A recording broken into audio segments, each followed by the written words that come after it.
Começa agora o Saber Direito Debate e hoje eu vou conversar com o professor Miguel Roberto da Silva, ele que ao longo da semana ministrou o curso Direito Empresarial Teoria Geral, tendo como aula número 1, Atividade Econômica e Empresarialidade. Aula 2, Empresário Individual e a EIRELI, que é uma lei de 2012, nós também vamos falar aqui um pouquinho sobre ela. A aula de número 3 tem como tema estabelecimento empresarial. A quarta aula, características e classificação das sociedades. E a quinta e última aula, a desconsideração da personalidade jurídica. Professor Miguel Roberto, professor, inclusive, também atua no direito imobiliário, direito empresarial também, e é um advogado também especialista nessas duas áreas. Professor Miguel Roberto, eu já vou entrar num tema que causa aí uma certa polêmica, uma discussão entre o empresariado, o direito, o legislativo, que é justamente o fato de o direito empresarial estar uma parte, né, dentro do Código Civil. Por que disso? Está correto em sua opinião? Não está? Os empresários têm razão em separar as coisas? Bom, primeiramente, é um prazer estar aqui com você, Remarque, no Saber Direito Debate. Essa é uma questão que já vem de longa data, desde a edição do Código Civil de 2002.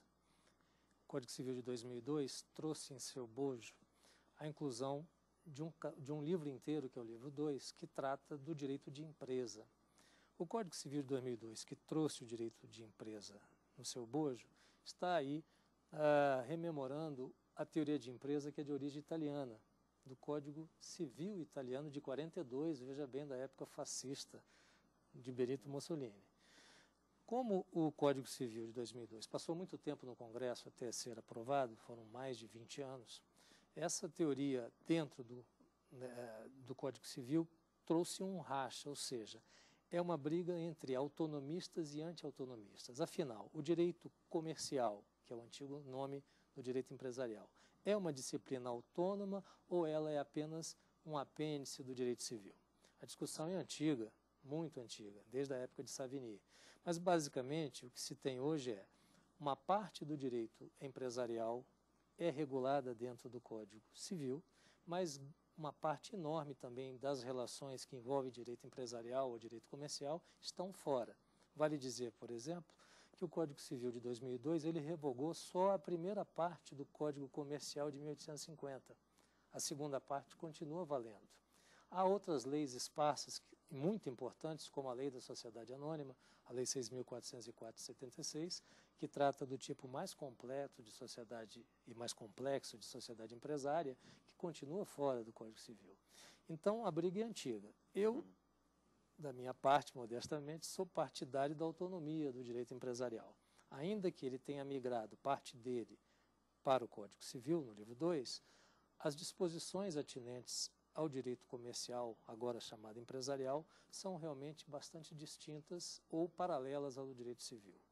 Isso tem origem histórica. Afinal, o comércio, a atividade comercial que o direito procura regular, é uma atividade que começou na Idade Média, uma classe que vai se transformar futuramente, posteriormente, na burguesia. Aí tinha o jogo de interesses. De jogo de interesses e poderes, porque o direito canônico que era aplicado na Idade Média aos senhores feudais, o poder da igreja, não continha regras atinentes ou pertinentes ou convenientes àquela classe de mercadores que vai se organizar na forma de burguesia futuramente. Então, daí, parte em direito consuetudinário, costumeiro, em função das transações comerciais nos pequenos burgos e por toda a Idade Média, é que vai sair o direito comercial. Então, por origens históricas, digamos assim, o direito comercial tem características próprias.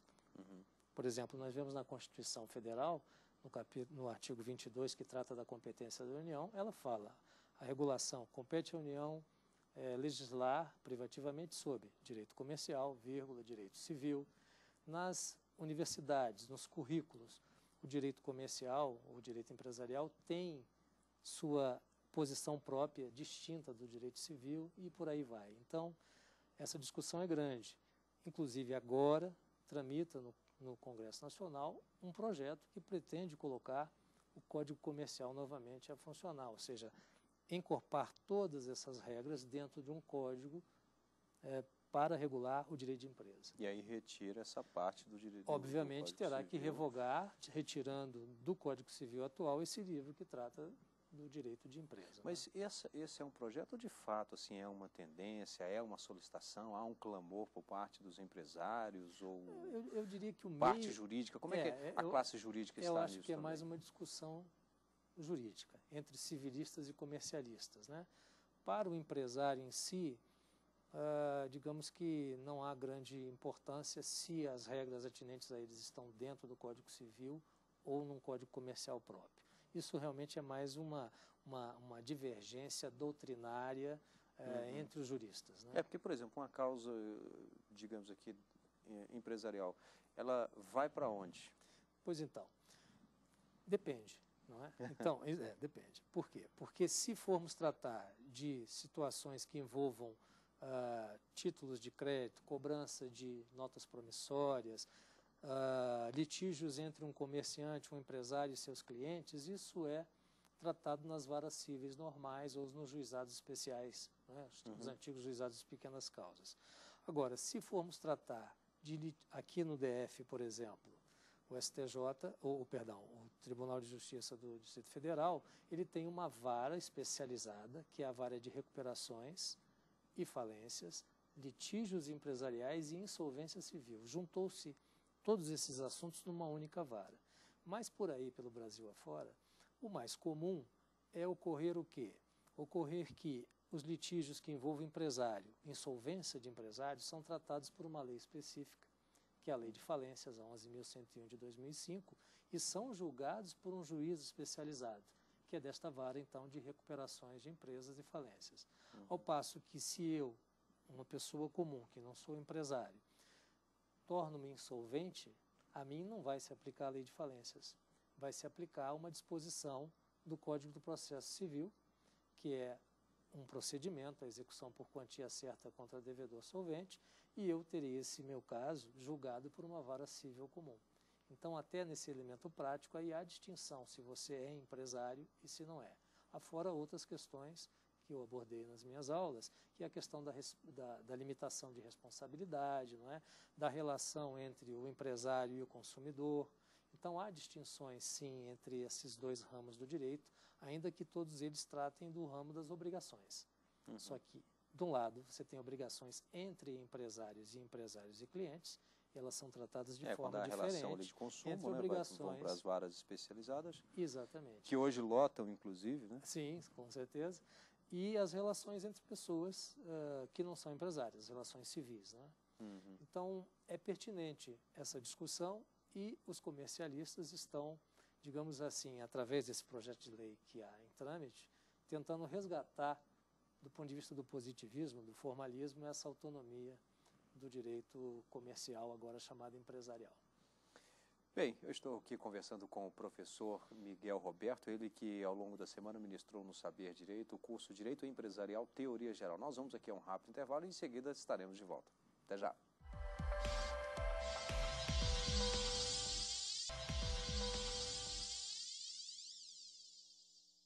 Estamos de volta com o Saber Direito Debate e hoje eu tenho a satisfação de conversar com o professor Miguel Roberto, ele que ao longo da semana ministrou o curso Direito Empresarial Teoria Geral. E nós falávamos, logo no início do programa, eu puxei aqui, que é um dos temas de sua aula, na verdade até a aula 2, Empresário Individual e a EIRELI, que é uma lei de 2012 que trouxe algumas novidades, que eu queria, inclusive, que você explicasse que novidades são essas, e é positiva, são positivas essas novidades? São positivas. A lei, na verdade, é de 2011, mas ela entrou em vigor em 2012. E alguns chamam EIRELI, outros EIRELI, mas na verdade é Empresa Individual de Responsabilidade Limitada. Bem, até a edição dessa lei... Só para eu fazer só para esclarecer, ela é de 2011, mas entrou em vigor em 2012, exatamente, é isso? Exatamente, entrou em vigor em 2012. Então, a empresa individual de responsabilidade limitada é uma aspiração antiga, principalmente por parte dos empresários individuais. Aqui no Brasil, sempre até então, existia a seguinte dificuldade de ser empresário individual. O O que é bom em ser empresário individual? O bom é que você não precisa dar satisfações a sócios. Já começa por aí, né? Por quê? Porque quando você faz uma sociedade, você precisa de uma pluralidade de pessoas em que todas elas vão colaborar com bens, com serviços para a realização do empreendimento econômico e a partir entre si de resultados. Elas têm que ter entre si o chamado affectio societatis, ou seja, o ânimo societário. Mas assim como no casamento, as pessoas quando se associam, elas têm litígios. Quando você se associa a alguém para desenvolver uma empresa, você tem que dividir com ela poder de decisão. Então, às vezes, por uma questão de conveniência pessoal, a pessoa quer empresariar de maneira individual, sozinha, só ela, pessoa natural.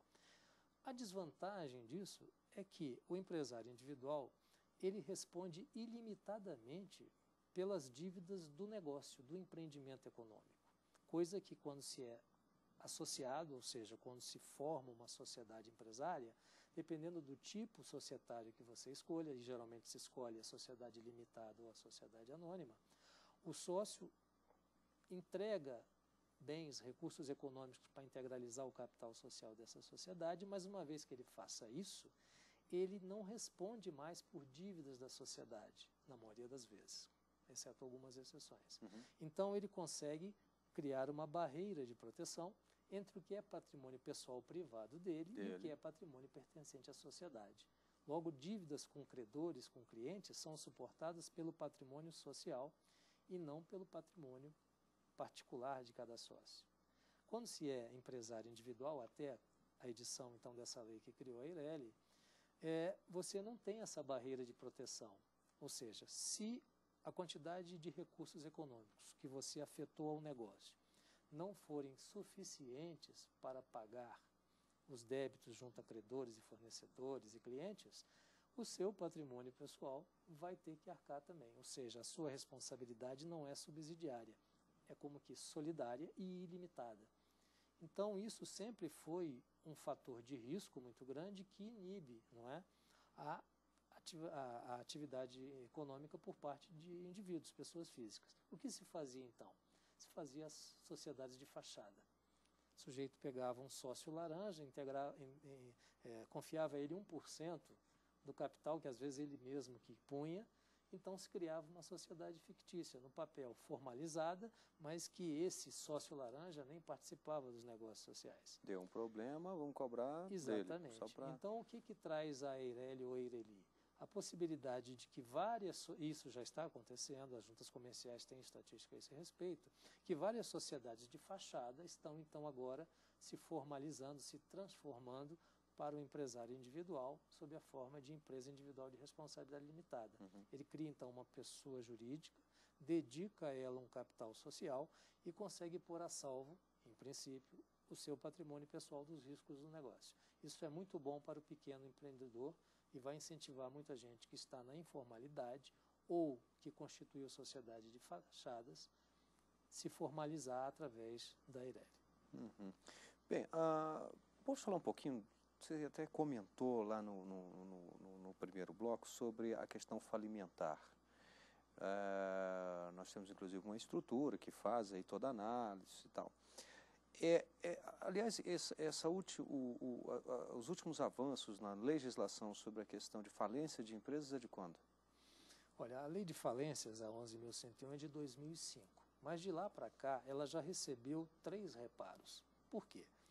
Porque o mercado é uma coisa dinâmica, a atividade empresarial é dinâmica. O Brasil tem passado por grandes transformações, a ordem econômica brasileira, desde, digamos assim, do plano real para cá, tem passado por profundas modificações. Empresas estrangeiras estão vindo com muito mais intensidade para cá. O empresário brasileiro, no país, exatamente, digamos, o ambiente de negócios, a estabilidade política, a estabilidade econômica, tem trazido para cá muitos grupos empresariais e a concorrência tem aumentado muito com o empresariado nacional.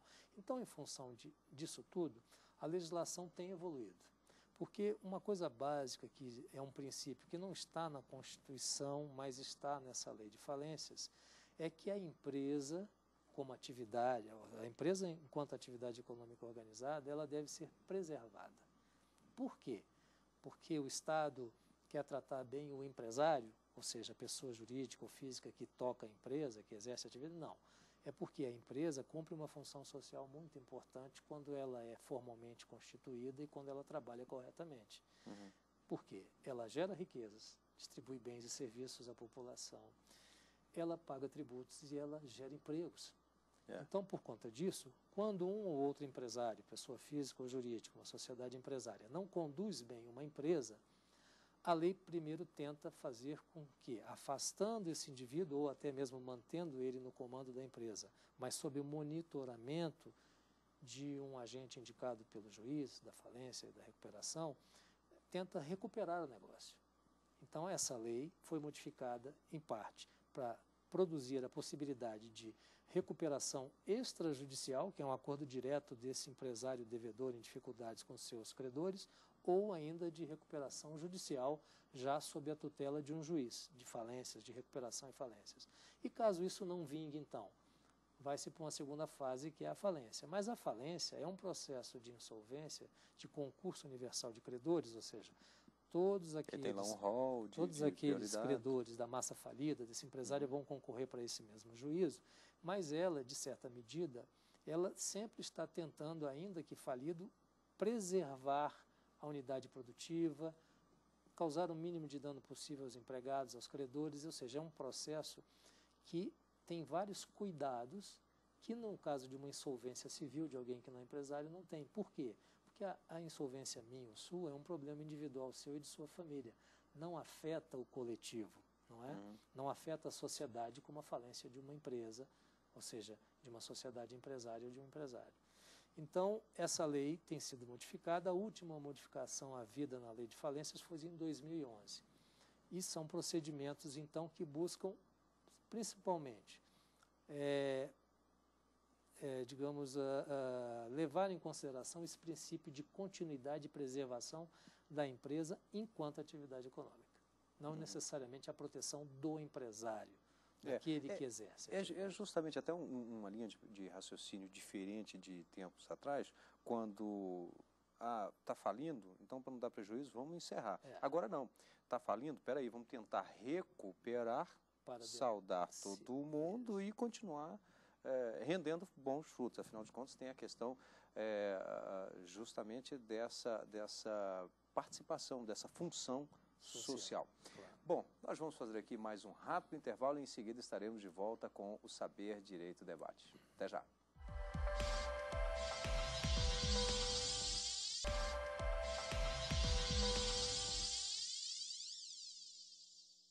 Estamos de volta com o Saber Direito Debate, hoje conversando com o professor Miguel Roberto da Silva, ele que é professor e advogado especializado em Direito Empresarial e também Direito Imobiliário. Ele ministrou o curso no Saber Direito de Direito Empresarial, Teoria Geral. Tivemos aí a aula número 1, Atividade Econômica e Empresarialidade, 2, Empresário Individual e Eireli, ou Eireli, como nós discutimos agora há pouco, uns falam uma coisa, é uma pronúncia de um jeito, de outro, mas enfim. A fonética ainda não foi definida. Não está definida. A lei sim, né? A fonética não. 3, estabelecimento empresarial. A 4ª aula, características e classificação das sociedades. A 5ª e última aula, a desconsideração da personalidade jurídica. No finalzinho do bloco anterior, nós falávamos justamente da falência de empresas, né? O cumprimento da função social, a tentativa de resgatar e não aquele raciocínio antigo de eliminar. Mas aí me fica uma questão, professor Miguel Roberto, que eu gostaria que você me esclarecesse, ou que desse pelo menos a sua opinião, que é a seguinte: às vezes a gente vê, por exemplo, uma empresa aérea, aí vem o governo, às vezes até na sociedade, o CAD ali interferindo, né? Mas não é bem aqui o caso, mas uma empresa aérea falindo, que fala, estou abrindo falência. Aí vem, por exemplo, um banco. E o que chama a atenção é que, às vezes, o dono ali de um mercadinho simples, humilde, está para falir, está já com a corda no pescoço, ele não tem o mesmo socorro, a mesma atenção que essa empresa de aviação, esse banco, ele não tem a merecida atenção. Queria que você falasse um pouquinho dessa questão do banco, da empresa aérea e também desse mercadinho lá do seu Antônio. Pois bem, veja só. realmente são dois pesos e duas medidas, mas veja só, o Estado... Porque eu acho que aí nesse mercadinho, desculpe, mas por exemplo, nesse mercadinho do seu Antônio tem a questão do efeito formiguinha. É verdade, mas, bom, são situações distintas, né? Mas vamos lá entre a empresa aérea e o banco. Primeiro, a empresa aérea, não é? Principalmente o banco, ele não sofre um processo de falência, tecnicamente falando, ou seja, as instituições financeiras, elas não estão subordinadas ao processo falimentar previsto na Lei 11.101 de 2005. Eles têm uma legislação própria e o procedimento que se cumpre nessas situações é o de intervenção e liquidação extrajudicial e é cumprido pelo Banco Central. Mas por que esse tratamento tão diferenciado para uma instituição financeira? Bom, é por uma questão de condições de mercado, ou seja, uma instituição financeira, ela tem links com diversas outras instituições financeiras. E o mercado financeiro é um mercado absolutamente interligado. Então, mesmo um banco de pequeno e médio porte que venha a quebrar, ele pode gerar um efeito, um círculo vicioso e não virtuoso de quebradeira geral. É muito claro, a gente viu isso num país que sempre foi o tótem da liberalidade econômica, na qual o governo mínimo na economia sempre foi um mote dos Estados Unidos da América. Você vê que na crise imobiliária que se iniciou em 2007 e eclodiu em 2008, algo inimaginável aconteceu. O Tesouro Americano pôs dinheiro pesadíssimo nas empresas, primeiro aquelas do mercado hipotecário e depois nas outras que foram em sucessão. Então o governo, quando ele olha o mercado, ele sempre olha mais com visão de macroeconomia, ou seja, olhando os grandes agentes econômicos do que, digamos, aquele senhor do armazém da esquina. É evidente que o governo não é cego aos interesses e às necessidades dos pequenos empresários. Prova disso é a Lei Complementar 123 de 2006, que instituiu o Estatuto da Micro e da Pequena Empresa. Criou o Simples Nacional, que é um sistema tributário simplificado e facilitado, inclusive com algumas reduções interessantes de alíquota.